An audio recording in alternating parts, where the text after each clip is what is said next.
Abu Nawas mengelabui malaikat. Sebelum wafat, Abu Nawas memberikan wasiat agar istrinya mengkafaninya. Alih-alih memintanya dengan yang baru, dia minta agar ketika wafat dipakaikan kain kafan usang jelek atau lusuh. Kain kafan tersebut seolah-olah seperti kain kafan orang yang sudah lama meninggal. Berdasarkan kisah yang sudah turun-temurun, diceritakan kalau Abu Nawas pun sudah berada di alam kubur. Namun, kebingungan melanda malaikat Mungkar dan Nakir.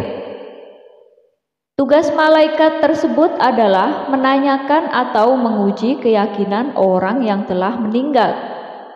Mereka bingung karena arwah tersebut menggunakan kain kafan kotor dan lusuh, tidak seperti orang yang baru meninggal. Kedua malaikat itu pun berdebat, apakah orang tersebut merupakan penghuni lama atau baru di alam kubur. Setelah berdebat panjang, kedua malaikat bersepakat untuk menanyakan keimanan arwah tersebut. Man Robbuka, siapa Tuhanmu? Tanya malaikat Mungkar. Mendengar pertanyaan itu, Abu Nawas sedikit ketakutan dan hening sesaat untuk kemudian menjawab pertanyaan malaikat. Wahai malaikat, tidakkah kau tahu bahwa kain kafanku ini sudah lama, bukan orang yang baru meninggal dunia? Jawabnya. Mendengar jawaban itu, malaikat makin dibuat bingung dan terdiam. Mereka bingung dengan penampilan Abu Nawas yang lusuh, namun kondisi kuburannya masih terlihat baru. Perdebatan pun kembali terjadi sambil pandangannya tak lepas dari Abu Nawas. Pada akhirnya, malaikat mendapat suatu keputusan. Malaikat memutuskan kalau Abu Nawas adalah penghuni lama alam kubur dan tidak menanyakan lebih lanjut. Kedua malaikat itu lantas pergi dan berpindah ke kuburan lain dan bertanya-tanya apakah mereka sedang dijaili. Konon kisah Abu Nawas mengelabui malaikat ini meniru Umar bin Khattab yang dikisahkan berani membentak malaikat Mungkar dan Nakir. Sorban usang. Pada suatu hari, di kerajaan yang dipimpin oleh Raja Harun ar-Rasyid telah terjadi huru-hara. Rakyatnya tidak lagi mendapat ketenangan seperti biasanya karena telah terjadi penculikan dan pembunuhan yang misterius.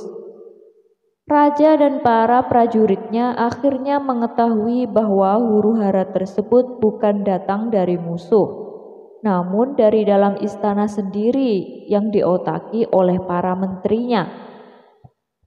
Namun, Raja sangat kesulitan untuk mencari siapa yang bersekongkol terhadap tindakan penculikan dan pembunuhan tersebut, karena dia melihat bahwa para menterinya semuanya taat kepadanya.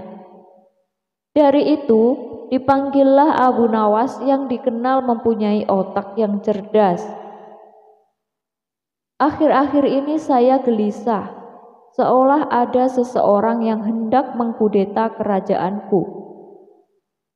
Apa ada yang salah dengan kepemimpinanku? Tanya Raja kepada Abu Nawas. Ampun beribu ampun Baginda, apa yang bisa hamba lakukan untuk membantu? Tanya Abu Nawas.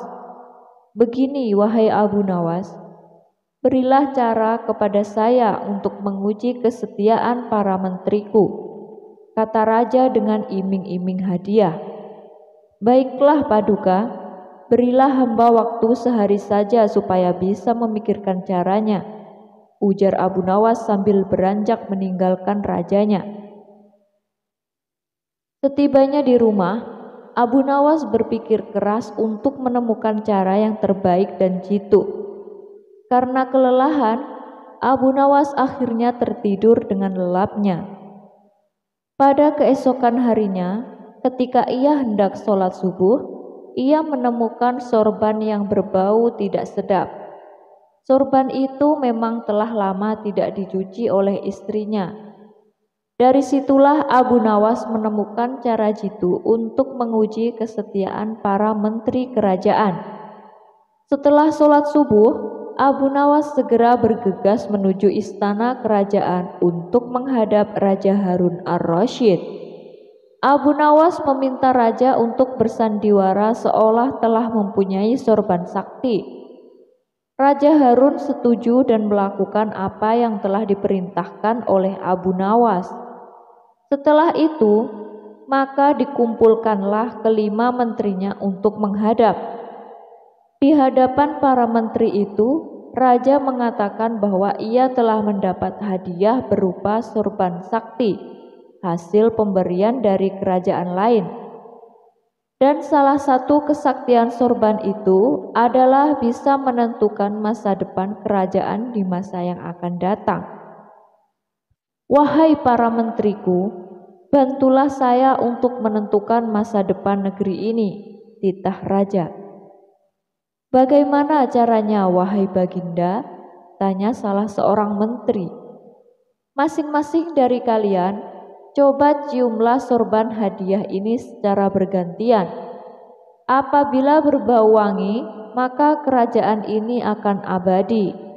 Namun bila baunya busuk, maka kerajaan ini tidak akan lama lagi akan segera runtuh. Jelas raja. Sesuai dengan perintah raja, para menteri satu persatu memasuki ruangan untuk mencium sorban sakti tersebut. Setelah semuanya telah mendapatkan giliran, maka dikumpulkanlah lagi menteri-menterinya. Bagaimana baunya? Tanya raja. Sorban ini baunya sangat harum. Niscaya kerajaan ini akan abadi, jawab menteri pertama. Menteri kedua dan ketiga menjawab sama dengan menteri pertama. Intinya adalah mereka berusaha untuk membuat rajanya senang. Giliran menteri keempat dan kelima angkat bicara. Di luar dugaan, menteri keempat dan kelima ini mengatakan bahwa sorban sakti tersebut baunya busuk dan menyengat hidung. Mendengar pernyataan menteri keempat dan kelima itu, raja akhirnya membuka rahasia bahwa sorban yang dikiranya sakti tersebut adalah milik Abu Nawas yang sudah usang dan tidak dicuci lama sekali. Bergetarlah badan dari menteri pertama, kedua, dan ketiga. Kini saya tahu siapa di antara kalian yang telah berkhianat kepadaku.